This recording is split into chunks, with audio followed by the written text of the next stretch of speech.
اس دنیا میں بے شمار انبیاء آئے.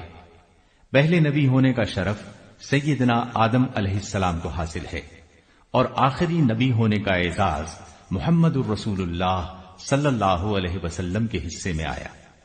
انبیاء کی سیرت کا مطالعہ کریں تو یہ بات سمجھ میں آتی ہے کہ اللہ تعالیٰ نے نبوت کی ذمہ داری کے لیے ایسے افراد کو چنا جن کی زندگیاں ہر طرح کے عیب سے پاک تھیں. لوگوں میں ان کی سچائی ایک مثال تھی. پرہیزگاری اور نیکی ان کا پیدائشی وصف تھا. انہی خوبیوں کی بنا پر ہدایت کے آسمان پر وہ ستاروں کی طرح چمکتے نظر آتے ہیں. ان ستاروں میں سرور کائنات محمد صلی اللہ علیہ وسلم کی شخصیت قطبی ستارے کی طرح روشن اور منور دکھائی دیتی ہے. نبی مہربان صلی اللہ علیہ وسلم خاتم النبیین ہیں. آپ کے بعد کوئی نبی نہیں آئے گا. یہ اللہ کا فیصلہ ہے. کوئی اس فیصلے کو جھٹلا نہیں سکتا. لیکن کچھ لوگ ذاتی مفادات کے لیے اپنی دکانداری کو چمکانے کے لیے نبوت کے بند کیے ہوئے محل میں نقب لگانے سے باز نہ آئے. نقب لگانے کا یہ سلسلہ نبی آخر الزمان محمد صلی اللہ علیہ وسلم کی زندگی ہی میں شروع ہو گیا تھا. تاریخ کی کتابوں میں ان جھوٹے نبوت کے دعوے داروں کا مکمل تذکرہ موجود ہے. نبوت کے جھوٹے دعوے داروں کا تعلق مختلف ممالک سے تھا. بدقسمتی سے بر صغیر بھی بدنامی اور رسوائی کی اس سیاہی سے اپنا دامن نہیں بچا سکا. ایک جھوٹا نبی انگریزوں کے ہاتھوں کے تراشے ہوئے کردار مرزا غلام احمد قادیانی کی صورت میں سامنے آیا. اس نے ترقی اور تنزلی کے مراحل عجیب انداز میں طے کیے. کبھی مجدد بن بیٹھا تو کبھی مہدی، ابن مریم ہوا تو کبھی مسیح مسیح، مامور من اللہ ہوا تو کبھی مظہر خدا. مظہر انبیاء کے ساتھ ساتھ مظہر سیدنا علی رضی اللہ عنہ، مظہر سیدنا حسین رضی اللہ عنہ اور کبھی ذلی نبوت جیسے بلند بانگ دعوے کیے.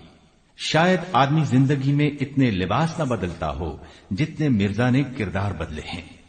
نبوت اور رسالت ایک مقدس اور پاکیزہ منصب ہے، لیکن پاکیزگی نبوت کے اس جھوٹے دعوے دار کو چھو کر بھی نہیں گزری. اس کا وجود ناپاک، اس کا کردار گھٹیا، اس کے خیالات فاسد، اس کی تحریریں فحش. دنیا کے کسی لکھنے والے نے آج تک ایسی گھٹیا زبان استعمال نہیں کی جیسی اس نے کی ہے. اس نے بچپن کی سیڑھی پر جس کم عقلی اور نا سمجھی سے قدم رکھے ہیں، اس نے اس کی نبوت کے دعووں کا پول کھول کر رکھ دیا ہے. جوانی کیا اور بڑھاپا کیا، پوری کی پوری زندگی وہ مختلف ذہنی، اخلاقی اور جسمانی بیماریوں کا شکار رہا. افیون اور شراب دوائیوں کے نام پر اس کی زندگی کا حصہ تھے. یہی چیزیں تھیں جنہوں نے خود اس کے پیغمبرانہ دعوے کو رسوا کر کے رکھ دیا. اس کے الہامات کو سنیے، اپنی ہی باتوں کو جھٹلانے کا انداز ملاحظہ فرمائیے.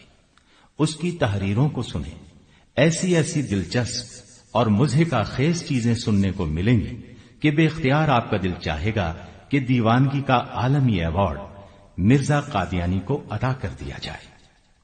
اس جھوٹے نبی کی پرورش کس نے کی؟ اس خاردار پودے کی آبیاری کس نے کی؟ اس کی جھوٹی شخصیت کو نبوت کا لباس کس نے پہنایا؟ اس کی گھٹیا تحریروں اور خیالات کو الہام کیسے بنایا گیا؟ خوبصورت اور دل نشین انداز میں نبوت کے جھوٹے دعوے دار کی دلچسپ اور مضحکہ خیز داستان. بچپن، لڑکپن، جوانی. 19ویں صدی کے وسط کی بات ہے کہ ایک شخص تحصیلداری کے امتحان میں فیل ہو گیا. اس نے سوچا کہ اب میں کیا کروں، اور کچھ نہ سوچا تو اس نے نبوت کا جھوٹا دعویٰ کر دیا. اس سے پہلے کہ ہم یہ بتائیں کہ نبوت کے دعوے کے بعد اس نے کیا کیا، پہلے یہ سن لیں کہ اس کا بچپن کیسا تھا. لیکن اس سے بھی پہلے آپ کو یہ کیوں نہ بتا دیں کہ نبی کریم صلی اللہ علیہ وسلم کا فرمان ہے، میں آخری نبی ہوں، میرے بعد کوئی نبی نہیں. اس بارے میں آپ کی اور بھی بہت سی احادیث موجود ہیں. امام ابو حنیفہ رحمت اللہ علیہ کے زمانے میں ایک شخص نے نبوت کا دعویٰ کر دیا. آپ کو اطلاع ملی تو فوراً اعلان کر دیا کہ کوئی شخص اس سے نبوت کی دلیل نہ طلب کرے. اس لیے کہ نبی کریم صلی اللہ علیہ وسلم فرما گئے ہیں، میں آخری نبی ہوں، میرے بعد کوئی نبی نہیں۔ اگر کسی نے اس سے نبوت کی دلیل طلب کر لی تو گویا وہ یہ سمجھے گا کہ کوئی ایسی نبوت اگر دلیل ہو تو آ سکتی ہے۔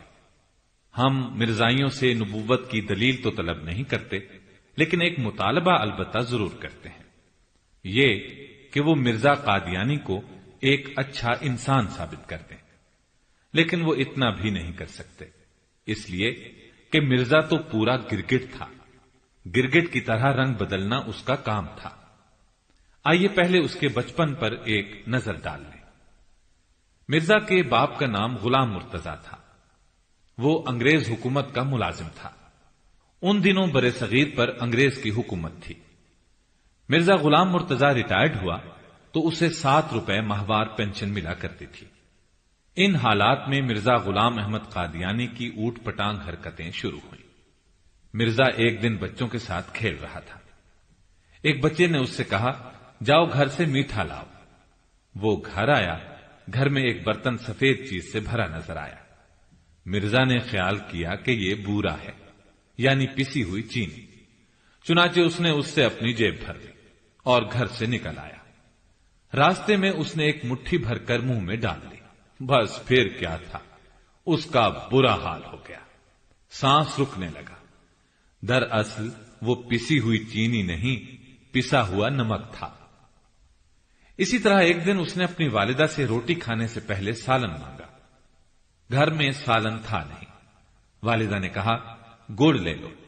مرزا نے کہا، گڑ سے تو کھاؤں گا نہیں۔ والدہ نے کہا، چینی لے لو۔ اس نے کہا، چینی سے بھی نہیں کھاؤں گا۔ اب والدہ نے کہا، اچھا اچار سے کھا لو۔ کہنے لگا، اچار سے بھی نہیں کھاؤں گا۔ والدہ کو غصہ آ گیا، جھلا کر بولی، پھر جاؤ راکھ سے کھا لو۔ مرزا نے روٹی پر راکھ رکھی اور بیٹھ کر اس سے روٹی کھانے لگا۔ مطلب یہ کہ وہ ایسی عقل کا مالک تھا۔ مرزا کو بچپن میں چڑیاں پکڑنے کا بھی شوق تھا۔ چڑیاں پکڑ کر چاقو سے ان بیچاریوں کو ذبح کرتا تھا، اس طرح خوش ہوتا تھا۔ ایک دن ذبح کرنے کے لیے چاقو نہ مل سکا۔ سرکنڈے کا چھلکا لیا اور چڑیا کو ذبح کرنا چاہا۔ اب ذرا سوچیں، مرزا کس قدر بے رحم تھا۔ سرکنڈے سے بھی بھلا کوئی جانور ذبح کرتا ہے۔ ایک دن گھر میں مرغی ذبح کرنے کی ضرورت پیش آ گئی۔ گھر میں اور کوئی نہیں تھا، لہذا مرزا سے کہا گیا کہ وہ مرغی کو ذبح کر دے۔ اس نے چھری لی اور مرغی ذبح کرنے کی کوشش کی۔ اس کوشش میں مرغی تو صاف بچ نکلی، لیکن مرزا کی انگلی پر چھری چل گئی اور انگلی ذبح ہو گئی۔ مرزا کو موسم بدلنے کا پتہ نہیں چلتا تھا۔ دوسروں کو اس بات کا پتہ اس طرح چلا کہ سردی کے موسم میں وہ جو کپڑے پہن لیتا، پھر گرمیاں آ جانے پر بھی نہیں اتارتا تھا۔ مرزا اکثر الٹے جوتے پہن لیتا تھا، اسے پتہ بھی نہیں چلتا تھا۔ آخر والدہ نے جوتوں پر نشان لگایا، تب کہیں جا کر اسے الٹے سیدھے جوتوں کی تمیز آئی۔ نشان لگنے کے بعد اسے جوتے پہننے کا طریقہ تو آ گیا، لیکن گھڑی پر وقت دیکھنا پھر بھی نہیں آتا تھا۔ ہندسوں کو گن کر حساب لگا کر وقت دیکھتا تھا۔ ماہرین نفسیات متفق ہیں کہ ایسے بچے انتہائی غبی اور کند ذہن ہوتے ہیں۔ مرزا کی یہ باتیں صرف بچپن ہی کی نہیں تھیں، بڑے ہونے پر بھی ایسی بہت سی باتیں سامنے آئیں۔ مثلا ایک مرتبہ کوئی اس سے ملنے آیا، گھر سے اسے بتایا گیا کہ مرزا مسجد میں ہے۔ وہ مسجد میں گیا، لیکن مرزا وہاں بھی نظر نہ آیا۔ وہ پھر گھر کی طرف آیا۔ اب اسے بتایا گیا کہ مسجد کی کسی صف میں لپٹا کھڑا ہوگا، کیونکہ صف لپیٹتے وقت اسے بھی لپیٹ دیا جاتا ہے اور اسے پتہ نہیں چلتا۔ اب جو اس نے جا کر صفوں کو دیکھا تو مرزا واقعی ایک صف میں لپٹا کھڑا تھا۔ مرزا کو شوگر کا مرض بھی تھا، دن میں 100 مرتبہ پیشاب آتا تھا۔ اب آپ اندازہ لگائیں کہ جس شخص کو 100 مرتبہ پیشاب آتا ہو، اس کا کتنا وقت پیشاب کرنے میں خرچ ہوتا ہوگا۔ کم از کم ایسے شخص کو نبوت کا دعویٰ کرتے وقت یہ بات تو سوچنی چاہیے تھی، لیکن مرزا میں سوچ کا مادہ ہوتا تو سوچتا۔ شوگر کا مرض ہونے کے باوجود وہ چینی کھا لیتا تھا۔ گھر میں گڑ ہوتا تھا، وہ گڑ کی ڈلیاں اپنی جیب میں رکھ لیتا تھا۔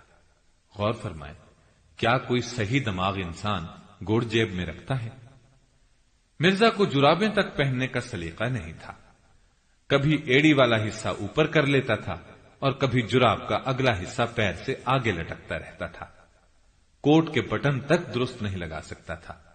نیچے والا بٹن اوپر والے کاج میں اور اوپر والا بٹن نیچے والے کاج میں لگا لیتا تھا۔ مرزا پانی بائیں ہاتھ سے پیتا تھا، کھانا چوکڑی مار کر کھاتا تھا۔ ایک مرتبہ سفر پر جانے کا اتفاق ہوا، بیوی ساتھ تھی لیکن بے پردہ۔ ایک ساتھی نے کہا بھی کہ مرزا صاحب بیگم صاحبہ کو الگ بٹھا دیں، یہاں بہت لوگ موجود ہیں۔ مرزا نے فوراً کہا، جاؤ جی، میں ایسے پردے کا قائل نہیں۔ ایک مرتبہ کیا ہوا، مرزا کے کچھ دوست اس سے ملنے کے لیے آئے۔ انہیں مسجد میں ٹھہرایا گیا، ان کے لیے کھانا لایا گیا۔ انہوں نے کھانا دیکھ کر کہا، ہم تو روزے سے ہیں۔ اس پر مرزا نے کہا، سفر میں روزہ رکھنا ٹھیک نہیں، جب اللہ نے اجازت دی ہے تو اس اجازت سے فائدہ اٹھانا چاہیے، لہذا آپ لوگ روزہ توڑ دیں۔ چنانچہ انہوں نے روزہ توڑ دیا، جبکہ ان لوگوں نے سفر تو کر ہی لیا تھا اور افطار کرنے سے پہلے انہیں سفر کرنا نہیں تھا۔ اس کے باوجود مرزا نے ان کا روزہ توڑوا دیا۔ مرزا کے ایک لڑکے نے اس کی جیب میں ایک اینٹ ڈال دی، لہذا سونے کے لیے لیٹتا تو اینٹ اسے چبھتی۔ کئی دن ایسا ہوتا رہا۔ ایک دن مرزا نے خادم سے کہا، میری پسلی میں درد ہے، شاید کوئی چیز چبھتی ہے۔ اس نے حیران ہو کر مرزا کے جسم پر ہاتھ پھیرا، اس کا ہاتھ اینٹ پر لگا۔ اس نے فوراً اینٹ جیب سے نکالی۔ مطلب یہ کہ مرزا کو یہ تک نہ معلوم ہوا کہ اس کی جیب میں اینٹ ہے، اور ایسا ایک رات نہیں، کئی رات تک ہوا، یعنی مرزا کئی راتوں تک اس اینٹ سمیت سویا۔ اب کوئی ایسے شخص کو بھی نبی مان بیٹھے تو اس کی عقل پر صرف رویا ہی جا سکتا ہے۔ مرزا کے گھر میں ایک نیم پاگل خادمہ تھی۔ ایک دن اس نے مرزا کی موجودگی میں اس کے کمرے میں کپڑے اتارے اور نہانے لگی۔ وہاں پانی کے گھڑے موجود تھے۔ جب نہا چکی تو اتفاق سے اسی وقت دوسری خادمہ آ گئی۔ اس نے پہلی کو ڈانٹا کہ یہ تم نے کیا حرکت کی؟ مرزا کمرے میں موجود تھا اور تم نے اس کی موجودگی میں غسل کیا۔ اس پر اس نیم پاگل خادمہ نے کہا کہ اسے کون سا کچھ نظر آتا ہے؟ اس کا مطلب ہے مرزا کو کچھ نظر نہیں آتا تھا، یا پھر وہ جان بوجھ کر اندھا بنا ہوا تھا۔ اس پر لطف یہ کہ اسے نبوت کا دعویٰ بھی تھا، اور زیادہ مزے کی بات یہ کہ مرزا سینما بھی دیکھ لیا کرتا تھا، مرزا تصویر بھی کھنچوا لیتا تھا۔ گویا اسے تو اتنا بھی معلوم نہیں تھا کہ شریعت نے تصویر کشی سے منع کیا ہے۔ مرزا کتنا ہوش مند آدمی تھا، اب تک اگر آپ کو اندازہ نہیں ہوا تو ایک اور واقعہ آپ کو سنا دیتے ہیں۔ ایک نالا عبور کرتے ہوئے مرزا کا ایک جوتا نالے میں گر گیا، لیکن اسے پتہ تک نہ چلا اور دعویٰ کیا نبوت کا۔ مرزا کو مرگی کا مرض بھی لاحق تھا، چیخ مار کر گرتا اور ہاتھ پیر اکڑ جاتے۔ آپ جانتے ہی ہوں گے کہ اس زمانے میں اگر کسی کو مرگی کا دورہ پڑ جاتا تھا تو فوری طور پر عوامی علاج کیا کیا جاتا تھا، شاید آج کے دور میں کچھ لوگوں کو معلوم نہ ہو۔ لیجیے ہم آپ کی معلومات میں اضافہ کیے دیتے ہیں۔ ایسے شخص کو جوتا سنگھایا جاتا تھا، اس پر وہ ہوش میں آ جاتا تھا۔ ہم مرزا پر پڑنے والے دوروں کی بات کر رہے تھے۔ ابھی دورے پڑنے شروع نہیں ہوئے تھے تو مرزا لوگوں کو نماز پڑھایا کرتا تھا۔ جس دن دورے پڑنے لگے نماز پڑھانا چھوڑ دی، لیکن نبوت کا خیال نہ چھوڑا۔ جس سال دورے شروع ہوئے مرزا اس سال کے روزے بھی پی گیا۔ دوسرے سال روزے شروع کیے لیکن 8-9 رکھ کر پھر چھوڑ دیے۔ تیسرے سال رمضان شروع ہوا، 10 روزے رکھے تھے کہ پھر دورہ پڑا۔ شاید مرزا کا اور دوروں کا چولی دامن کا ساتھ شروع ہو چکا تھا۔ دورے مرزا کا پیچھا چھوڑنے پر آمادہ نہیں تھے یا مرزا دوروں کا ساتھ چھوڑنے پر تیار نہیں تھا۔ اس کے بعد رمضان آیا تو 13ویں روزے کو مرزا کو دورہ پڑا۔ اس نے وہ روزہ توڑ دیا اور پھر روزے نہیں رکھے۔ مرزا نے ان روزوں کی قضا بھی نہیں دی، لیکن مرزا کو بس یہی ایک دوروں والی بیماری نہیں تھی، بلکہ وہ تو بیماریوں کا گھر تھا، یا پھر بیماریوں نے اس کا گھیراؤ کر لیا تھا۔ 100 بار پیشاب کی بات پہلے بھی آ چکی ہے، مرگی کا بھی آپ سن چکے ہیں، اب یہ بھی سن لیں کہ اسے درد سر، تشنج، دل کی بیماری، میراق، مالی خولیا اور ہسٹیریا کا مرض بھی تھا، جو خناق الرحم کی بیماری ہے۔ یہ بیماری مرزا کو کیسے لاحق ہوئی یہ معلوم نہیں، اور نہ جانے کون کون سی بیماریاں لاحق تھیں۔ اس کی وجہ سے وہ نماز بیٹھ کر پڑھتا تھا، یا نماز بیٹھ کر پڑھنے کے لیے اس نے ان بیماریوں کو خود دعوت دے رکھی تھی۔ کبھی کبھی نماز درمیان میں توڑ بھی دیتا تھا، بیٹھ کر لمبی نماز صحیح طور پر نہیں پڑھ پاتا تھا۔ اپنی یادداشت کی شکایت مرزا نے خود کی ہے، لکھتا ہے حافظہ اتنا کمزور ہے کہ بیان نہیں کر سکتا، اور ایک جگہ لکھتا ہے کہ میں دائم المرض آدمی ہوں، اور سیرت المہدی میں لکھا ہے کہ مرزا کی زبان میں لکنت بھی تھی۔ اب جو شخص یہ بیان نہ کر سکے کہ اس کا حافظہ کتنا کمزور ہے، اور وہ بھی دائمی مریض، اور بات بھی اچھے طریقے سے نہ کر سکتا ہو، وہ خود کو نبوت کا دعویٰ کرنے کے قابل نہ جانے کیسے سمجھ بیٹھا۔ یہ بات آج تک کسی مرزائی کی سمجھ میں نہیں آئی۔ اب ذرا مرزا کی فیاضی کا حال بھی سن لیں۔ شروع میں مرزا باہر مہمانوں کے ساتھ کھانا کھاتا تھا۔ ان دنوں اس کے ساتھ کبھی 1-2 آدمی شریک ہو جاتے تھے، کبھی 6-7 بھی ہو جاتے، لیکن جب 15-20 آدمی شریک ہونے لگے تو اس نے باہر کھانا کھانا چھوڑ دیا، اندر تنہا کھانے لگا۔ یہ اس کی دریا دلی کی ادنا سی مثال ہے۔ آگے آگے دیکھیے ہوتا ہے کیا۔ مرزا کو کسی نے مشورہ دیا کہ پیشاب کی تکلیف میں افیون مفید ہے۔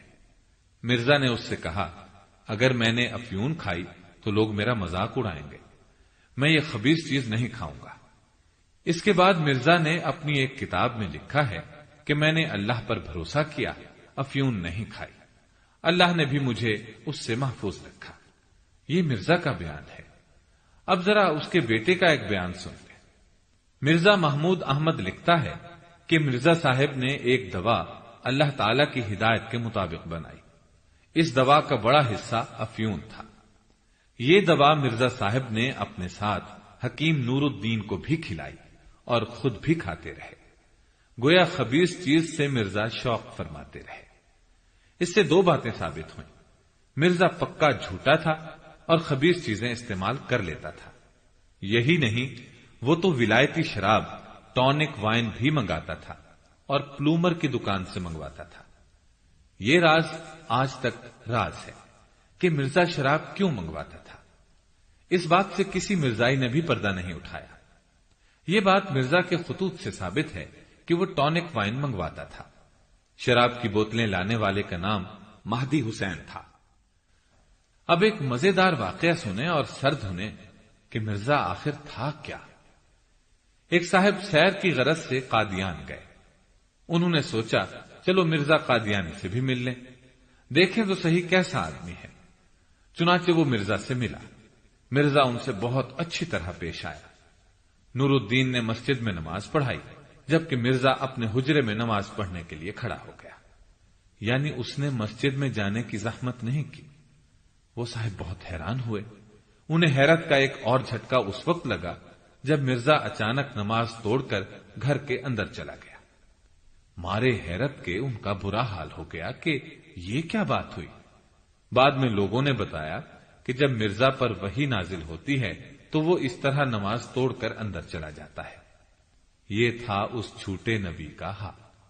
اول تو جماعت سے نماز ہی نہیں پڑھتا تھا، پھر اپنے حجرے میں بھی نماز توڑ دیتا تھا، جبکہ نماز کی حالت میں بھی اگر وحی نازل ہو تو نماز نہیں توڑی جاتی۔ اس لیے کہ نبی کریم صلی اللہ علیہ وسلم کے پاس جبریل علیہ السلام کبھی نماز کی حالت میں آتے، آپ کو کسی بات کے متعلق آگاہ کرتے، لیکن آپ نماز نہیں توڑتے تھے۔ معلوم ہوا کہ جھوٹے کا جھوٹ گل کھلا کر رہتا ہے۔ پھر ایسا بھی ہوتا تھا کہ مرزا گھر کے اندر عورتوں میں جماعت کے ساتھ نماز پڑھتا تھا، اور مزے کی بات یہ کہ مرزا کی بیوی اس کے پیچھے صف میں کھڑی نہیں ہوتی تھی۔ اس کے ساتھ کھڑی ہوتی تھی۔ اسلام کی تاریخ میں اس کی مثال نہیں دی جا سکتی۔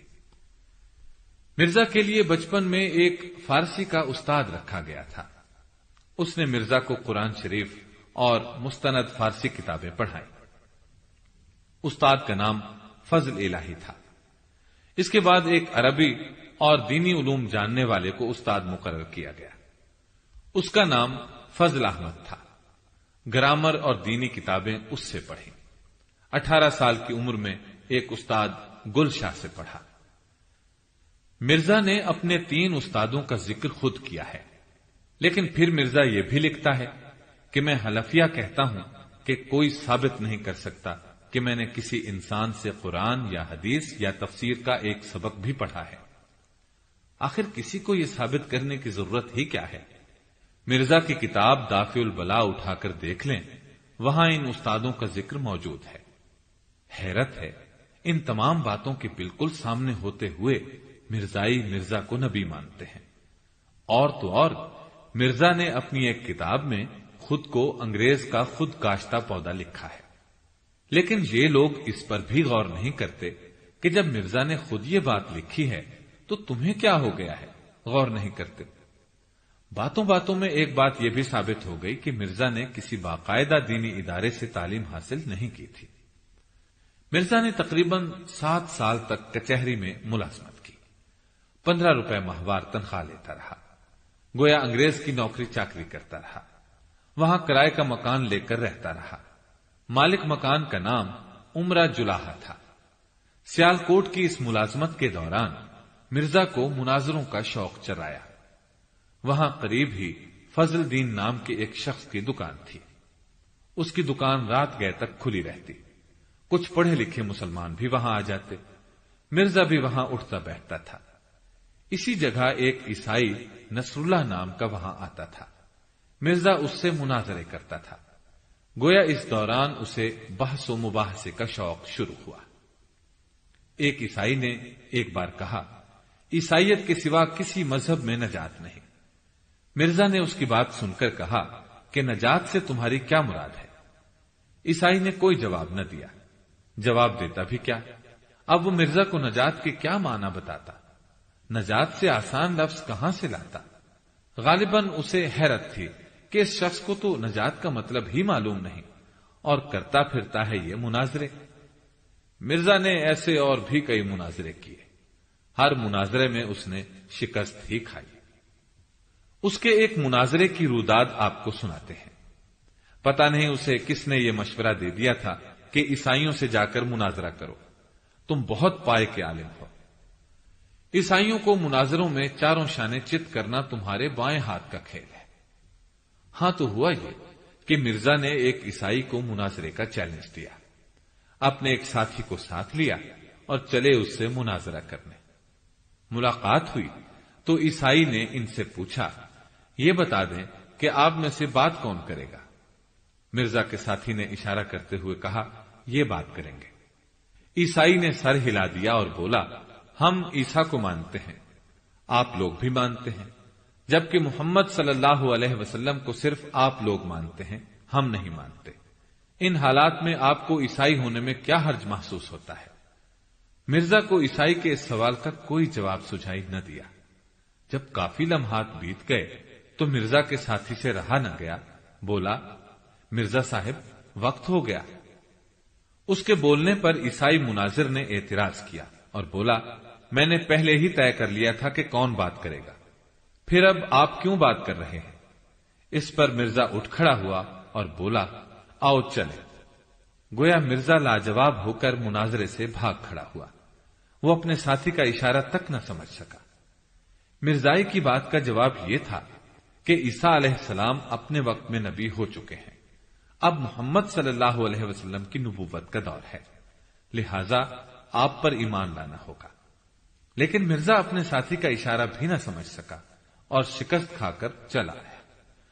لیکن یہ تو اس کی بالکل ابتدائی شکستیں تھیں، ابھی تو اسے شکست پر شکست کھانا تھی۔ سیالکوٹ کی ملازمت کے دوران مرزا نے تحصیلداری کا امتحان دیا۔ اس کے ساتھ ایک ہندو بھی وہیں ملازم تھا اور اس کا دوست بن چکا تھا۔ اس نے بھی یہ امتحان دیا۔ مرزا اس امتحان میں فیل ہو گیا، جبکہ ہندو پاس ہوا۔ اس وقت بھی مرزا نے یہ نہ سوچا کہ جو شخص تحصیلداری کا امتحان پاس نہیں کر سکتا اسے نبوت کا جھوٹا دعویٰ کرتے وقت کچھ تو سوچنا چاہیے، لیکن شاید مرزا اس قسم کی سوچ سے عاری تھا۔ امتحان میں ناکام ہو کر مرزا نے ملازمت بھی چھوڑ دی اور قادیان چلا آیا۔ ان دنوں اس کا باپ مرزا غلام مرتضیٰ اپنے باپ دادا کی زمینوں کے سلسلے میں انگریز کی عدالتوں میں مقدمات لڑتا پھر رہا تھا۔ جب اس نے دیکھا کہ اب اس کا بیٹا فارغ ہے تو مقدمات لڑنے کا کام اس کے حوالے کر دیا۔ مرزا نے انگریزی عدالتوں کے دھکے بہت دنوں تک کھائے۔ انگریز ججوں کے سامنے اسے گھنٹوں کھڑا رہنا پڑتا تھا۔ غور فرمائیں، ایسے شخص نے بعد میں نبوت کا دعویٰ کیا۔ اس نے یہ بھی نہ سوچا کل تو میں تحصیلداری کے امتحان میں فیل ہو گیا تھا، کل تک تو میں انگریز کی عدالتوں میں کھڑا رہتا تھا، آج میں نبوت کا جھوٹا دعویٰ کرتا کیا اچھا لگوں گا؟ لیکن مرزا کو اس سے کوئی غرض نہیں تھی۔ اس نے عدالتوں میں حاضریاں دیں، سمن ملنے پر عدالتوں میں حاضر ہوتا رہا۔ غور طلب بات یہ ہے کہ اللہ والے لوگ یا انبیاء علیہم السلام عدالتوں کے دھکے نہیں کھاتے پھرتے۔ مرزا تو اللہ کا کوئی ولی بھی نہیں تھا، ایک ہندو کے مقابلے میں ذہین بھی نہیں تھا۔ جس ہندو نے اس کے مقابلے میں امتحان پاس کیا، کیا وہ اس سے زیادہ ذہین نہیں تھا؟ کم از کم مرزا کو نبوت کا دعویٰ کرتے وقت یہ تو سوچنا چاہیے تھا۔ چلیے، اس نے تو نہیں سوچا۔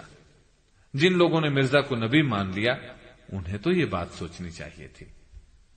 اور پھر نبی کریم صلی اللہ علیہ وسلم کی ایک حدیث میں ہے، ابن مریم حاکم، عادل اور امام منصف کی حیثیت سے آئیں گے۔ یہ حدیث صحیح البخاری میں ہے۔ خود مرزا نے اپنی کتاب ازالہ اوہام کے پہلے حصے میں اس کو نقل کیا ہے۔ مطلب یہ کہ عیسیٰ علیہ السلام حاکم ہوں گے، عادل ہوں گے یعنی انصاف کریں گے، اور امام منصف ہوں گے یعنی انصاف کرنے والے امام ہوں گے، لوگوں میں انصاف کریں گے۔ جبکہ ابھی ہم نے جو بات کی ہے اس کی روح سے مرزا انگریز کی عدالتوں میں انگریز ججوں کے سامنے ادب سے کھڑا رہا۔ اس میں تو حاکموں والی کوئی ایک بات بھی نہیں تھی۔ اس نے انگریز حکومت کو ایک درخواست بھی لکھی تھی جس میں اس نے خود کو انگریز کا خود کاشتہ پودا لکھا تھا۔ ایسا شخص نبوت کا دعویٰ کر بیٹھا اور لوگ اس کی نبوت کو مان لیں تو ان کی عقل کو کیا کہا جائے گا؟ پھر سونے پر سہاگا یہ کہ مرزا کے باپ غلام مرتضیٰ اور اس کے چچا غلام محی الدین نے مہاراجہ رنجیت سنگھ کی فوج میں خدمات انجام دی تھی۔ گویا مرزا کے باپ دادا نے مسلمانوں کی بجائے سکھوں کا ساتھ دیا تھا۔ سکھوں کی حکومت ختم ہوئی تو ان دونوں بھائیوں کو قلعہ پسرور میں قید کر دیا گیا۔ انگریزوں نے جائیداد ضبط کر لی۔ اس طرح مرزا مالی پریشانیوں میں مبتلا ہوا۔ اب وہ ہر وقت یہ سوچنے لگا کہ کس طرح دوبارہ دولت مند بن جائے۔ مناظرہ بازی 1857 کی جنگ آزادی میں مسلمانوں، ہندوؤں اور سکھوں نے مل کر انگریز کا مقابلہ کیا تھا۔ تینوں قومیں چاہتی تھیں کہ کسی طرح انگریز کو اپنے ملک سے نکال باہر کریں۔ انگریز نے اس جنگ آزادی کو غدر یعنی دھوکے کا نام دیا تھا۔ اس جنگ کی مرزا کے حوالے سے خاص بات یہ تھی کہ اس کے باپ نے اپنی طاقت سے بھی بڑھ کر انگریز حکومت کا ساتھ دیا تھا۔ 50 گھوڑے اور سوار مہیا کیے تھے، اور یہ بات ہم اپنی طرف سے بیان نہیں کر رہے، خود مرزا نے اپنی ایک کتاب میں لکھی ہے۔ ویسے تو یہ پوری داستان جو آپ سن رہے ہیں ہم مرزا کی کتب ہی سے ترتیب دے رہے ہیں۔ انگریزوں کی خدمات سر انجام دینے والے مسلمانوں کے خیر خواہ تو نہیں تھے۔ ان حالات میں اس نے نبوت کا دعویٰ کیا تو اس پر صرف حیرت ہی ظاہر کی جا سکتی ہے۔ مرزا نے 18 سال تک انگریز کی خدمت کی، اپنے قلم سے ان کی تعریف پر تعریف کی، ان کی تعریف میں کتابیں لکھی۔ اس سلسلے میں 2 کتابیں تحفہ قیصریہ اور ستارہ قیصریہ خاص طور پر قابل ذکر ہیں۔ ان کتابوں میں انگریز کی تعریف میں زمین آسمان ایک کر دیے۔ اس طرح انگریز حکومت نے یہ جان لیا کہ یہ خاندان تو واقعی ان کا وفادار ہے، ان کا جانثار ہے، ان کے لیے کچھ بھی کر سکتا ہے۔ لہذا انگریز حکومت نے سوچا کہ اس خاندان کے ذریعے مسلمانوں کی پیٹھ میں چھرا گھونپا جا سکتا ہے۔ ادھر مرزا مالی پریشانیوں میں مبتلا تھا۔ انگریز نے اسے مالی سہارا دے کر اپنی مرضی کے مطابق کام لینے کی سوچی، لہذا اسے اشارہ دیا کہ وہ نبی بننے کی تیاری شروع کر دے۔ چنانچہ مرزا نے غیر مسلموں سے مناظرہ بازی شروع کر دی۔ پہلے ہندوؤں سے چھیڑ چھاڑ شروع کی، پھر عیسائیوں سے مقابلہ بازی کی۔ اس طرح مرزا لوگوں میں مشہور ہونے لگا، اور زیادہ مشہور ہونے کے لیے وہ لوگوں کو اپنے عجیب و غریب خواب سنانے لگا، لوگوں کو ان کے خوابوں کی تعبیر بتانے لگا۔ خود لوگوں سے پوچھا کرتا تھا کہ تم نے کوئی خواب دیکھا ہو تو سناؤ، میں اس کی تعبیر بتاؤں گا۔ اس دوران مرزا نے ایک کتاب لکھنے کا پروگرام بنایا۔ اس سلسلے میں اسے لاہور جانا پڑا۔ لاہور میں ان دنوں ایک ہندو پنڈت دیانند کی بہت شہرت تھی۔ وہ مسلمانوں سے مناظرے کیا کرتا تھا۔ لاہور پہنچ کر مرزا نے مناظروں کا یہ حال دیکھا تو اس نے بھی نعرہ لگا دیا، ہے کوئی جو مجھ سے مناظرہ کرے۔ یہ اس زمانے کی بات ہے جب مرزا نے نبوت کا دعویٰ نہیں کیا تھا، نہ نبوت اور وحی کی بات کی تھی۔ اس لیے مسلمان اس کے نعرے سن کر بہت خوش ہوئے، کیونکہ لوگ پنڈت دیانند اور چند عیسائی پادریوں کے ہذیان، جھوٹ اور فریب کاریوں سے بہت تنگ آئے ہوئے تھے۔ ان مناظروں میں عیسائی پادری بھی کود پڑے۔ اس مناظرے بازی سے مرزا نے کچھ شہرت حاصل کی، پھر قادیان چلا گیا۔ اب اس نے ایک کتاب لکھنے کا اعلان کیا، اور یہ اعلان بھی کیا کہ وہ اس کتاب کی 50 جلدیں لکھے گا۔ اس سلسلے میں لوگوں سے چندے کی اپیل کی گئی، بے تحاشا چندہ جمع کیا گیا۔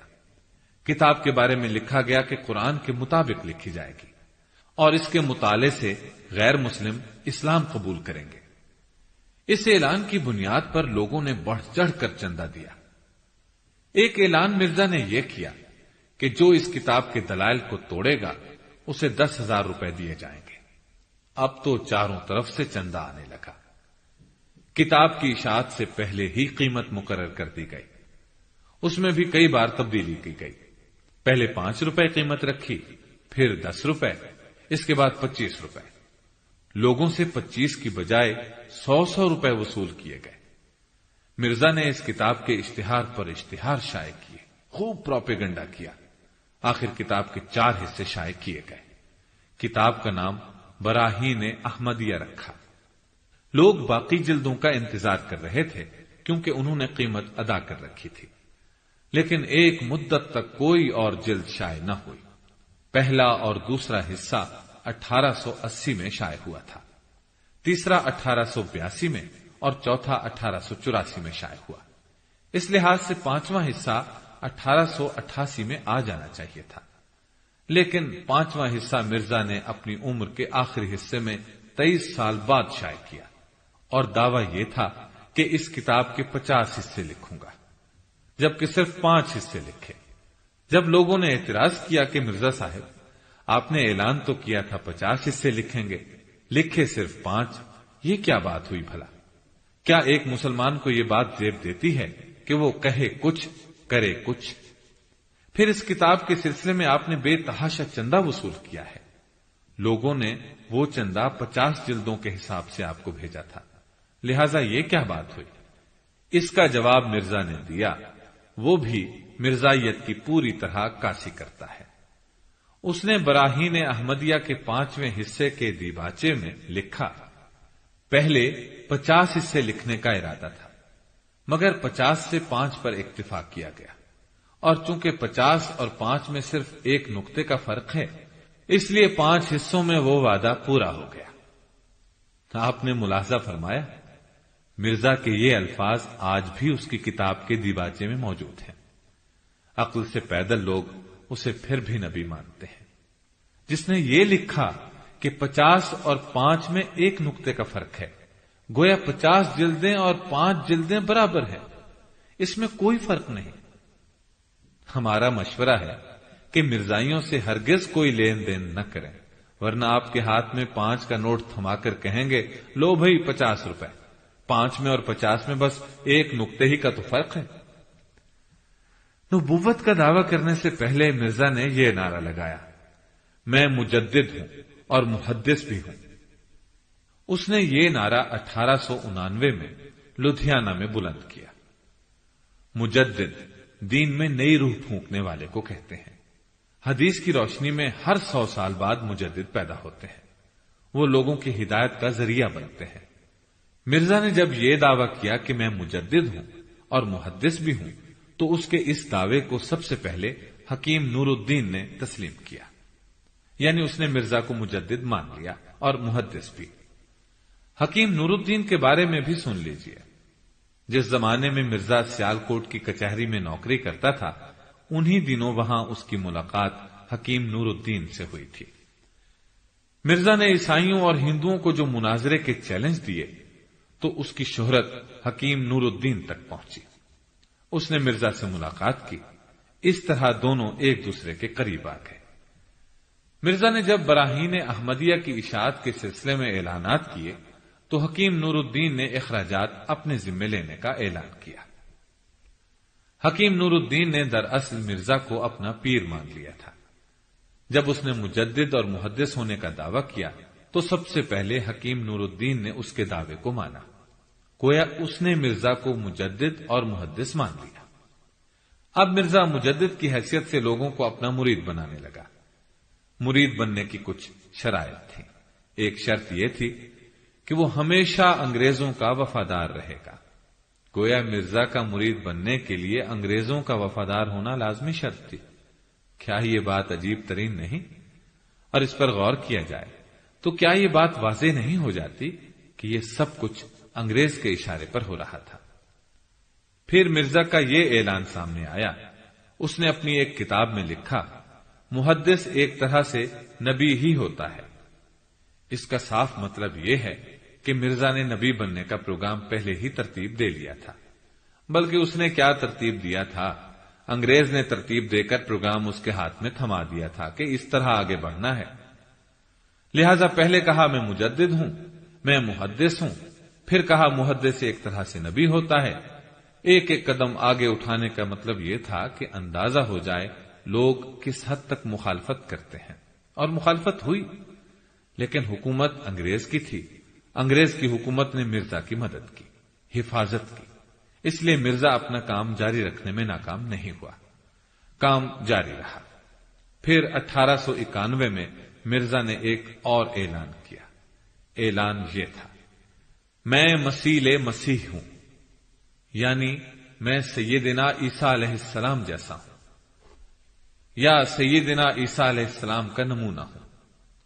پھر مرزا نے اپنی کتاب ازالہ اوہام میں واضح طور پر لکھا کہ میں مسیح موعود نہیں ہوں، یعنی میں وہ عیسیٰ نہیں ہوں جس کی آمد کا وعدہ کیا گیا ہے، بلکہ میں تو صرف مسیح ہوں۔ لیکن اس کے فوراً بعد اپنی کتابوں میں لکھا، میں ہی وہ مسیح موعود ہوں، اور یقیناً سمجھ لو کہ نازل ہونے والا ابن مریم یہی ہے۔ اب ترتیب ملاحظہ ہو، میں مجدد ہوں، میں محدث ہوں، میں مسیح ہوں، میں مسیح موعود ہوں، یعنی ابن مریم ہوں۔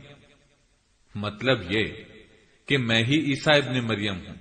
اور پھر اس نے 1891 میں اپنی ایک کتاب میں لکھا، میں آسمان سے اترا ہوں ان پاک فرشتوں کے ساتھ جو میرے دائیں بائیں تھے۔ لیجئے، اب مرزا آسمان سے نازل ہو گیا، حالانکہ وہ چراغ بی بی کے پیٹ سے پیدا ہوا تھا۔ چراغ بی بی کا گھریلو نام گھسیٹی تھا۔ اب لوگوں کی آنکھیں کھلیں، علماء کرام چونکے کہ یہ کیا ہو رہا ہے، یہ کس قسم کے دعوے ہیں۔ چنانچہ مرزا کی مخالفت شروع ہو گئی، اعتراضات شروع ہوئے۔ لوگوں نے مرزا پر پہلا اعتراض یہ کیا کہ احادیث کی روح سے سیدنا عیسیٰ علیہ السلام جب آسمان سے نازل ہوں گے تو 2 زرد رنگ کی چادریں اوڑھے ہوں گے۔ مرزا قادیانی نے فوراً اس کا جواب گھڑ دیا۔ اس نے لکھا، میں ہمیشہ بیمار رہنے والا آدمی ہوں۔ وہ زرد رنگ کی 2 چادریں جن کا ذکر احادیث میں ہے کہ ان میں مسیح علیہ السلام نازل ہوں گے، دراصل وہ بیماریاں ہیں۔ ایک چادر میرے اوپر کے حصے میں ہے کہ ہمیشہ سر درد، بے خوابی، تشنج، دل کی بیماری دورے کے ساتھ آتی ہے، اور دوسری چادر میرے نچلے بدن میں ہے، وہ شوگر کی بیماری ہے۔ مجھے اکثر 100 مرتبہ ایک رات دن میں پیشاب آتا ہے۔ آپ نے ملاحظہ فرمایا، مرزا نے حدیث کے الفاظ سے کیا معنی گھڑے، لیکن معاملہ یہاں تک نہیں رہا۔ 1891 میں اس نے آخرکار نبوت کا دعویٰ کر دیا۔ پہلی مرتبہ نبوت کا اعلان کرنے کے لیے کس طرح ڈرامہ رچایا گیا، ملاحظہ فرمایا۔ مرزا کی مسجد میں مولوی عبد الکریم جمعہ کی نماز کا خطبہ دیا کرتا تھا۔ ایک جمعہ کے خطبے میں اس نے مرزا کے لیے نبی اور رسول کے الفاظ استعمال کیے۔ ان الفاظ کو سن کر لوگ حیران ہو کر تل ملائے۔ خطبہ ختم ہوا، نماز ہو چکی تو لوگوں کے سامنے مولوی عبد الکریم نے مرزا کے کپڑے پکڑ کر کہا، جناب اگر میں غلط ہوں اور میں نے غلط الفاظ منہ سے نکالے ہیں تو درست فرمائیں۔ اس پر مرزا اٹھ کھڑا ہوا اور بولا، مولوی صاحب ہمارا بھی یہی مذہب ہے اور دعویٰ ہے جو آپ نے فرمایا ہے۔ صاف ظاہر ہے کہ مرزا نے مولوی عبد الکریم کے منہ سے خود اپنی نبوت کا اعلان کروایا تھا۔ یہ سب کچھ سوچے سمجھے منصوبے کے مطابق ہوا تھا۔ اب نبوت کے دعوے کے بعد ضرورت تھی نبوت کا ثبوت پیش کرنے کی۔ مرزا نے یہ کام بھی بڑے انوکھے انداز سے کیا۔ لوگوں سے ایسے ایسے جھوٹ بولے کہ آسمان بھی شرما جائے۔ وہ میں ہوں۔ اپنی عمر کی پیش گوئی کے اعتبار سے اس کی زندگی بھی اتنی نہیں ہوئی، اس سے کم ہوئی۔ مرزا نے دعویٰ کیا تھا کہ میری عمر 80 برس ہوگی، لیکن مرزا 1839 عیسوی یا 1840 عیسوی میں پیدا ہو کر 1908 عیسوی میں مر گیا۔ عمر 68 سال ہوئی اور یہ کوئی لمبی عمر نہیں تھی، لہذا مرزا سوائے جھوٹے کے اور کچھ نہیں تھا۔ مرزائی عقل کے ناخن لیں۔ مرزائی مبلغین نے ان کی آنکھوں پر جو پرفریب پٹیاں چڑھائی ہیں، ان پٹیوں کو اتار کر اس کے دعووں کو غور سے پڑھیں اور ہدایت حاصل کر لیں۔ یہ ہمارا انہیں نہایت ہمدردانہ مشورہ ہے۔ اس اشتہار میں مرزا نے ایک بار پھر خود کو مسیح موعود لکھا ہے۔ اس سے پہلے بھی کئی کتابوں میں اس نے لکھا کہ میں مسیح موعود ہوں، میں ہی مسیح موعود ہوں۔ اپنی کتاب ازالہ اوہام میں اس نے واضح طور پر لکھا کہ میں ہی مسیح موعود ہوں۔ کشتی نوح میں لکھا، میں ہی وہ مسیح موعود ہوں جو نبی صلی اللہ علیہ وسلم کی قبر میں دفن ہوگا۔ یعنی خود کو مسیح موعود ثابت کرنے کے لیے یہ تک لکھا کہ مجھے نبی کریم صلی اللہ علیہ وسلم کے ساتھ دفن کیا جائے گا۔ اب چونکہ مرزا کا دعویٰ تھا کہ عیسیٰ تو فوت ہو چکے ہیں اور جس مسیح کو آنا تھا وہ میں ہوں، لہذا اپنے دفن کے بارے میں بھی پیش گوئی کر ڈالی کہ میں وہاں دفن ہوں گا۔ لیکن ہوا کیا؟ مرزا لاہور میں مرا، اس کی نعش قادیان لے جائی گئی اور اسے وہاں دفن کیا گیا۔ اس کا واضح ترین مطلب جانتے ہیں کیا ہے؟ مرزائی خود بھی جانتے تھے کہ مرزا جھوٹا نبی ہے، کیونکہ اگر مرزائیوں کو یقین ہوتا کہ مرزا سچا نبی ہے تو پھر تو اس کی نعش کو اٹھا کر مدینے لے جانا چاہیے تھا تاکہ اپنی پیشگوئی کے مطابق وہ وہاں دفن ہوتا۔ ہم مرزائیوں سے پوچھتے ہیں، کیا اس وقت مرزا کی نعش کو اٹھا کر مدینے کی طرف لے جایا گیا تھا؟ نہیں لے جایا گیا تھا۔ تو کیا اس کا مطلب یہ نہیں کہ وہ خود بھی مرزا کو جھوٹا سمجھتے تھے؟ اس کے جھوٹا ہونے کا انہیں یقین تھا۔ اگر وہ اسے سچا سمجھتے تھے تو پھر تو نعش کو مدینے لے جانا چاہیے تھا۔ ہم مرزائیوں سے اس سوال کا جواب چاہتے ہیں، اگر نہیں دے سکتے تو پھر یہ چاہتے ہیں کہ وہ مرزائیت سے تائب ہو جائیں۔ نبی کریم صلی اللہ علیہ وسلم کی ایک حدیث کے الفاظ ہیں، سیدنا ابو ہریرہ رضی اللہ عنہ روایت کرتے ہیں کہ رسول اللہ صلی اللہ علیہ وسلم نے فرمایا، قسم ہے اس ذات کی جس کے ہاتھ میں میری جان ہے، وہ وقت ضرور آئے گا جب تم میں ابن مریم حاکم عادل کی حیثیت سے نازل ہو کر صلیب کو توڑیں گے، خنزیر کو قتل کریں گے، جزیے کو ختم کر دیں گے، اور مال و دولت کی ایسی فراوانی ہوگی کہ کوئی اسے قبول نہیں کرے گا، اور لوگ ایسے دیندار ہو جائیں گے کہ ان کے نزدیک ایک سجدہ دنیا اور جو کچھ دنیا میں ہے اس سب سے زیادہ بہتر ہوگا۔ اس وقت تمہارا امام تم ہی میں سے ہوگا، یعنی امت محمدیہ میں سے ہوگا۔ اس حدیث میں واضح طور پر ابن مریم یعنی سیدنا عیسیٰ علیہ السلام کے نازل ہونے کا ذکر موجود ہے۔ یہ روایت حدیث کی مشہور کتاب صحیح بخاری اور صحیح مسلم میں موجود ہے۔ نبی کریم صلی اللہ علیہ وسلم نے یہ بھی فرمایا کہ وہ عادل حاکم کی حیثیت سے نازل ہوں گے، گویا حاکم ہوں گے اور عدل کریں گے، صلیب پرستی کو ختم کریں گے یعنی عیسائیت کا خاتمہ کریں گے، جو عیسائی زندہ بچ جائیں گے وہ بھی اسلام قبول کر لیں گے، جزیے کا خاتمہ کر دیں گے کا مطلب یہ ہے کہ سیدنا عیسیٰ علیہ السلام فرمائیں گے کہ مسلمان ہو جاؤ وگرنہ قتل کر دیے جاؤ گے، جزیہ ہرگز قبول نہیں کیا جائے گا، اس طرح صرف مسلمان ہی رہ جائیں گے۔ جب دنیا میں سب مسلمان ہی مسلمان ہوں گے تو جہاد اپنے مقاصد مکمل طور پر حاصل کر لے گا۔ سیدنا عیسیٰ علیہ السلام کے نزول کی برکت اور تمام انسانوں کے مسلمان ہو جانے کی وجہ سے زمین اس قدر پھل دے گی اور مال و دولت کی اس قدر بہتات ہو جائے گی کہ کوئی لینے والا نہیں رہے گا۔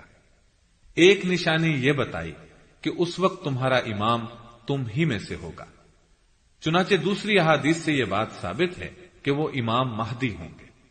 جب عیسیٰ علیہ السلام آسمان سے نازل ہوں گے تو فجر کی نماز کی تیاری کی جا رہی ہوگی۔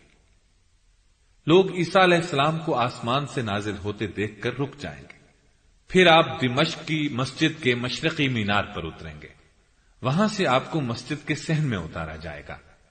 امام مہدی آپ سے عرض کریں گے کہ آئیں نماز پڑھائیں، لیکن آپ جواب میں کہیں گے کہ اس نماز کی اقامت آپ کے لیے ہو چکی، لہذا یہ نماز آپ ہی پڑھائیے۔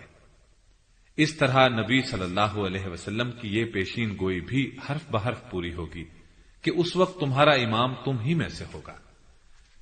سیدنا عیسیٰ علیہ السلام کے نازل ہونے کی احادیث تو احادیث کی کتب میں موجود ہیں، لیکن اس موقع پر مرزائی بلا وجہ اعتراض کر دیا کرتے ہیں کہ ان احادیث میں آسمان سے نازل ہونے کا لفظ نہیں ہے، لہذا ان سے کہا جائے گا کہ امام بہقی کی مایہ ناز کتاب الاسماء والصفات میں عیسیٰ علیہ السلام کے آسمان سے نازل ہونے کے الفاظ صراحت کے ساتھ مذکور ہیں۔ اب مرزا کا دعویٰ ہے کہ جس مسیح کو آنا تھا وہ میں ہی ہوں۔ حدیث کے الفاظ ہیں تم میں ابن مریم نازل ہوں گے۔ مرزا ابن مریم نہیں تھا، نہ آسمان سے نازل ہوا تھا۔ مرزا کی والدہ کا نام تو چراغ بی بی عرف گھسیٹی تھا اور اس کے باپ کا نام مرزا غلام مرتضی تھا۔ اس کے باوجود مرزا کا دعویٰ یہ تھا کہ میں ہی مسیح موعود ہوں، اور یہ بات میں اپنی کئی کتابوں میں لکھ چکا ہوں۔ اس میں کوئی شک و شبہ والی بات نہیں، کوئی دیوانگی نہیں اور کوئی دھوکہ بازی نہیں۔ ملاحظہ فرمائیں، اس نے اپنی کتاب ازالہ اوہام اور کشتی نوح وغیرہ میں بھی یہی الفاظ لکھے ہیں اور یہی دعویٰ بار بار دہرایا ہے کہ میں ہی وہ مسیح موعود ہوں۔ لیکن چونکہ جھوٹ کے پاؤں نہیں ہوتے، آسمان کا تھوکا منہ پر آتا ہے، اس لیے ہر موقع پر مرزا خود ہی اپنے آپ کو جھوٹا بھی ثابت کرتا رہا ہے۔ اب یہ اور بات ہے کہ مرزائیوں کو ثبوت نظر نہیں آتے، نظر آئیں بھی کیسے، انہوں نے کبوتر کی طرح آنکھیں جو بند کر لی ہیں۔ ازالہ اوہام میں خود ہی لکھا کہ میں ہی وہ مسیح موعود ہوں، اور یہ ذکر اپنی اور کتابوں میں بھی کر چکا ہوں۔ لیکن پھر اسی کتاب ازالہ اوہام میں 20-25 صفحات کے بعد واضح طور پر اس نے لکھا، اس عاجز نے جو مسیح ہونے کا دعویٰ کیا ہے، جسے کچھ کم فہم لوگ مسیح موعود خیال کر بیٹھے ہیں۔ مطلب یہ کہ میں نے تو صرف مسیح یعنی عیسیٰ علیہ السلام جیسا ہونے کا دعویٰ کیا ہے، لیکن کچھ کم فہم لوگ یعنی ناسمجھ لوگ یہ خیال کر بیٹھے ہیں کہ میں نے مسیح موعود ہونے کا دعویٰ کیا ہے، حالانکہ یہ بات نہیں، میں نے تو صرف مسیح ہونے کا دعویٰ کیا ہے۔ ملاحظہ فرمائیں، پہلے لکھا کہ میں ہی مسیح موعود ہوں، اور یہ بات میں کئی کتابوں میں لکھ چکا ہوں، اب خود ہی لکھ دیا کہ میں نے مسیح موعود ہونے کا دعویٰ نہیں کیا، اور جو ایسا کہتے ہیں وہ کم فہم ہے۔ کم فہم تو پھر مرزا خود تھا اور باقی مرزائی بھی۔ اس حدیث کو مرزا نے اسی کتاب ازالہ اوہام میں خود بھی نقل کیا ہے۔ حدیث کے الفاظ ہیں، ابن مریم عادل حاکم کی حیثیت سے آئیں گے۔ کوئی مرزائیوں سے پوچھے مرزا قادیانی کیا حاکم تھا؟ وہ بھی عادل؟ وہ تو ایک عادل انسان بھی نہیں تھا، اور حاکم تو وہ انگریز کو مانتا تھا، اس نے ملکہ وکٹوریہ اور انگریزی حکومت کی تعریف میں 2 مستقل کتابیں لکھی ہیں۔ ان کے نام ستارہ قیصریہ اور تحفہ قیصریہ ہیں۔ ان دونوں کتابوں میں اس نے انگریزی حکومت کی تعریف میں زمین و آسمان ایک کیے ہیں اور انگریزی حکومت کو خدا کا سایہ لکھا ہے۔ پھر خود کو ایک کتاب میں انگریز کا خود کاشتہ پودا لکھا۔ اب جو شخص انگریزی حکومت کی تعریف کرتا رہا، خود کو انگریز کا خود کاشتہ پودا لکھتا رہا، اپنی کتابوں میں انگریز کا دم بھرتا تھا، وہ حاکم عادل تو کسی صورت نہیں تھا۔ یعنی اس حدیث میں جس مسیح کے نزول کی پیشین گوئی ہے وہ مرزا ہرگز نہیں تھا۔ پھر اسی سلسلے کی دوسری احادیث میں سیدنا ابو ہریرہ رضی اللہ عنہ کے یہ الفاظ بھی ملتے ہیں کہ ابن مریم حج یا عمرہ یا دونوں کریں گے۔ لیکن کوئی ان مرزائیوں سے پوچھے کہ مرزا کو حج کرنا نصیب ہوا تھا؟ پھر احادیث کی روشنی میں یہ بات بالکل واضح ہے کہ سیدنا عیسیٰ علیہ السلام دجال کو قتل کریں گے، اپنے نیزے کی انی پر دجال کا خون لگا ہوا لوگوں کو دکھائیں گے اور فرمائیں گے میں نے دجال کو قتل کر دیا۔ لیکن مرزا کو تو نیزہ پکڑنا آتا ہی نہیں تھا، نہ اس نے کبھی تلوار چلانا سیکھا، اس کا تو فنون سپاہ گری سے دور کا بھی واسطہ نہیں تھا۔ مرزا تو بچپن میں چڑیاں پکڑتا رہا اور مرغی ذبح کرنے کی کوشش کی بھی تو سرکنڈے کے چھلکے سے کی۔ اس کوشش میں بھی وہ کامیاب نہیں ہوا، مرغی کی بجائے اپنی انگلی کاٹ ڈالی۔ جو شخص مرغی ذبح نہ کر سکتا ہو وہ نیزہ استعمال کرنا کیا جانے، اس نے تو خواب میں بھی نیزہ نہیں چلایا تھا۔ اس حدیث میں ایک جملہ یہ بھی ہے کہ مال اور دولت کی بہتات ہوگی، اس قدر بہتات کہ کوئی لینے والا نہیں ہوگا۔ لیکن مرزا تو اپنے لوگوں سے مرزائی جماعت کے لیے ساری عمر چندے جمع کرتا رہا۔ اپنی پہلی کتاب لکھنے کے لیے بھی اس نے چندے جمع کیے، لوگوں میں اعلان کیا کہ میں یہ کتاب 50 جلدوں میں لکھوں گا، لہذا لوگوں سے خوب چندے بٹورے اور 50 کی بجائے کتاب کی صرف 5 جلدیں لکھ سکا۔ اس کے بعد کہہ دیا کہ 50 اور 5 میں فرق ہی کتنا ہے، 1 صفر ہی کا تو فرق ہے۔ مطلب یہ کہ اس وقت مال اور دولت کی فراوانی نہیں تھی، ورنہ مرزا نے چندے کیوں جمع کیے؟ ایسا وقت صرف عیسیٰ علیہ السلام کے نزول کے بعد ہی آئے گا اور انہیں ابھی نازل ہونا ہے۔ مرزائیوں کو اللہ تعالی عقل عطا فرمائے، آمین۔ قرآن مجید میں تحریف۔ مرزا قادیانی کے یوں تو سبھی کارنامے کالے ہیں، لیکن اب ہم جن باتوں کا ذکر کریں گے وہ دل تھام لینے والی باتیں ہیں۔ مرزا نے قرآن مجید میں تحریف بھی کی، مطلب یہ کہ اپنی کتابوں میں آیات کچھ کی کچھ لکھ ڈالیں۔ اس موضوع پر ایک الگ کتاب لکھی جا سکتی ہے، لیکن یہاں اتنی گنجائش نہیں، لہذا یہاں اس تحریف کا مختصر حال بیان کیا جاتا ہے۔ آپ یہ بات جانتے ہوں گے کہ اللہ تعالی نے قرآن کریم میں تحریف کرنے والوں کو ملعون، سنگ دل، دنیا میں رسوائی اور آخرت میں عذاب عظیم کا حقدار قرار دیا ہے۔ ایسے یہودی فطرت لوگ مکمل طور پر کافر ہیں۔ مرزا قادیانی نے اپنی کتابوں میں قرآن کی ان آیات میں تحریف کی۔ سورہ حج پارہ 17 رکوع 7 آیت 52، سورہ توبہ پارہ 10 رکوع 6 آیت 41 اور 63، سورہ رحمان پارہ 27 آیت 25، سورہ حجرات پارہ 26 آیت 14، سورہ انفال پارہ 9 رکوع 4، سورہ انبیاء پارہ 17 آیت 12 تا 25۔ مرزا کی کتابوں میں تحریفات ہر جگہ موجود ہیں، یہ چیزیں اخبارات تک میں آ چکی ہیں۔ چند کتابوں کے نام یہ ہیں جن میں آیت لکھتے وقت رد و بدل کیا گیا ہے: ازالہ اوہام، آئینہ کمالات اسلام، اسلام اور عیسائیوں میں مباحثہ یا جنگ مقدس، براہین احمدیہ چہارم، حقیقت الوحی، دافع الوساوس۔ الفاظ کے رد و بدل کے علاوہ مرزا نے معنوی تحریف بھی کی، یعنی معانی بدل ڈالے۔ علماء کرام نے ان تحریفات کی نشاندہی کر دی ہے، اختصار کے پیش نظر ہم نے ان کا ذکر نہیں کیا۔